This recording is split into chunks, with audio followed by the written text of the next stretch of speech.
We are just one day away from a new year, and there is no doubt that this year is already shaping up to be a very important one. Because this past year, for many of us, was tumultuous, to say the least.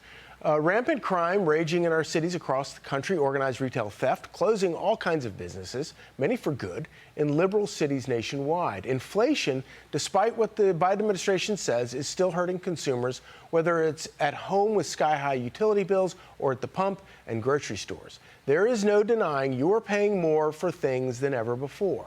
In Washington, D.C., both sides of the aisle are struggling to get on the same page to get bills passed, bills that the country desperately needs.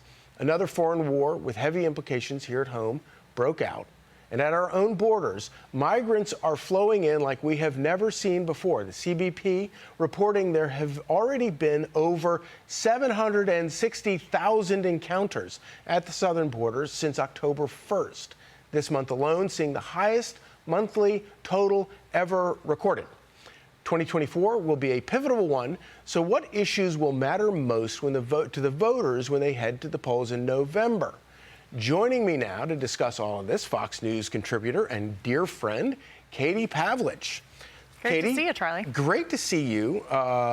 This will be maybe our last interview of the year, so see you next year. Yes, indeed. You know, the economy thing I think is so interesting because it seems like the Biden administration is falling into this this death trap where they talk about, well, look at the stock market. The stock market's booming. Right. And it's like, not only does is that not what people are feeling, but it also sort of shows how out of touch they are from what people are actually feeling. Well, and also there are so many people who are having to tap into their 401ks to pay for this inflation that they have foisted upon the country that the stock market isn't really helping them when it comes to the gains that it is making in terms of the regular everyday person. The Biden administration has really tried to tell people that things are not as bad as they think that they are. They've tried to cook the books on the inflation number, saying that inflation is coming down, not noting the fact about that inflation doesn't come down, it just rises at a slower pace. Exactly. Not to mention, they don't talk about how it is, they're really comparing against Joe Biden's inflationary numbers as coming down. They don't want to talk about the fact that the inflation was not rising at this level by any stretch of the imagination under the Trump administration. And people have this basic concept where they look at where they were for the past president or just a Republican president because the current president is a Democrat. And they say, who has a better policy in terms of the economy, not to mention all these other issues that we're seeing coming up as top issues for voters. You know, it's amazing, not to get too far into the weeds on this, but we've also, under this administration, seen revisions to BLS, you know, the Bureau of Labor Statistics numbers that, I mean, and of course, the media doesn't even cover it, but they'll literally change every single thing that they send out, they end up having to revise because they lied about it. Well, and they've also tinkered with the labor market in the sense they're trying to make freelancing, for example, or gig work, which people want because they want extra cash to make up for the lack of increases in wages because of the inflation. They've made that more difficult for consumers and for customer and for employees who want to just say, I want to drive Uber on the weekend. So they want to adopt this California model where anybody who works for you has to be a full-time employee. So they eliminate part of the job market in a time when people needed extra money. Yeah, it's like, you know, you think we're going to punish you for having one job? Get two jobs and we're going to punish you. Get 3 jobs. We'll take them all away from you. Yeah, exactly. Okay, so then another issue I think that is going to be massive this year or next year will be the issue of immigration, something near and dear to your heart, not just because you're from Arizona, but because you've been an honest reporter on this for a long time. These numbers are astonishing, and it's not just right-wing Republican wackos that care about this. It's across the board. Well, over the course of 4 months, you've seen this issue almost double when it comes to what people are caring about. And it's not that you're just seeing this insane flow of people coming across the border. People all over the country are experiencing this firsthand. They're realizing that immigration is not just an issue about amnesty or allowing some people in through a bureaucratic process. It affects every aspect of the economy. So immigration then also becomes a wider problem of education, the education budgets, public safety, healthcare, all of these public services that taxpayers pay for that are already strained as a result of bad decisions by governments across the country are now completely overrun.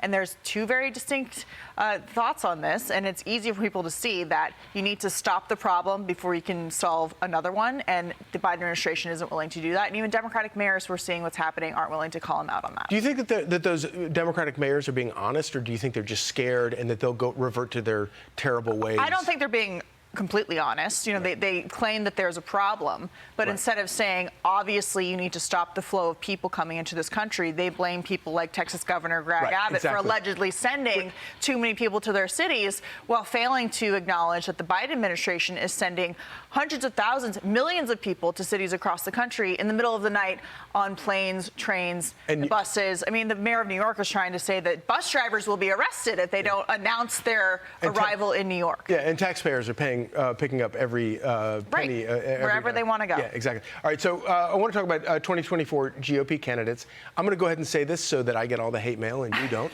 Ron DeSantis, I have never in my life seen a candidate with a more impressive resume, a better argument to make for himself, do a poorer job of convincing voters that he is the alternative that they're looking for. And obviously nobody has voted yet, and I don't want to get ahead of all that.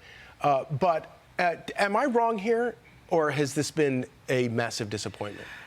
I think it's just the wrong time for him to be running. It's the wrong time for most people to be running. It's not to say that you shouldn't have a primary and that voters obviously get to choose who they want their nominee to be. But for Ron DeSantis, who was behind in his gubernatorial race when he did get the endorsement from Donald Trump, which put him ahead in Florida, to run against Trump at a time when people clearly wanted to renominate him, and he set himself up for this situation where even in Florida he will likely lose the primary in a state where he is very popular, where he won and turned that state ruby red. It's unfortunate because if you look at his record, it's a very conservative record. It's a anti-bureaucracy record. It's an anti-woke pedophile record where he's calling out people for saying we're not going to let you talk to our kids about porn in our schools. So he's done a lot, and he has an amazing conservative record. But in terms of who he's going up against, it just he owed Trump that endorsement, and it really has not gone well for him. Yeah, it's amazing, and like every bad thing that happens to Trump, every indictment just helps Trump. And Ron DeSantis is left there.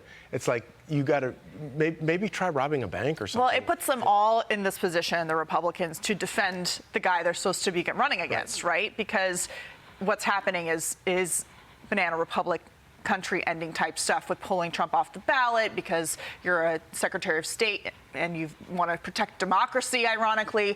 I mean, all of these things you have to be on the right side of that, especially on the Republican side when it comes to the issues that they're worried about, which is weaponization of the government against a certain political party. And so they always get put in this place where they have to defend the guy they're supposed to be running against. And that's not good for politics either. Any predictions that you're willing to go out there and make? We are about 2.5 weeks away from Iowa.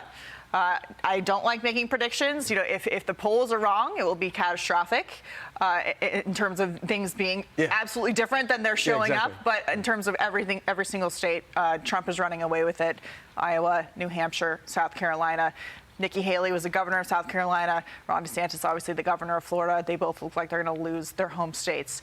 So by Super Tuesday, where Trump is also ahead in states like Massachusetts and New Jersey, it seems like if those polls hold, it'll be over pretty quick, and we'll know who the nominee is by mid-February.